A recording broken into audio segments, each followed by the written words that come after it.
వస్తానన్నావు, వెళ్ళొస్తానన్నావు, జంటై ఒకరి పంటై వెళ్ళావు.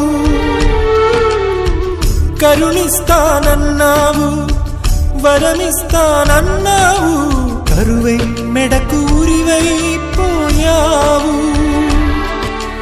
దేవతలోను ద్రోహం ఉందని తేలిపావు, దీపం కూడా దహిస్తుందని తేల్చావు.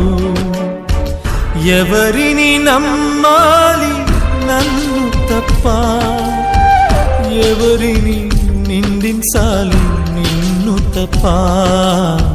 నువ్వంటే ప్రాణమని, నీతోనే లోకమని, నీ తోడే లేకుంటే బ్రతికేది ఎందుకని ఎవరికి చెప్పుకోను.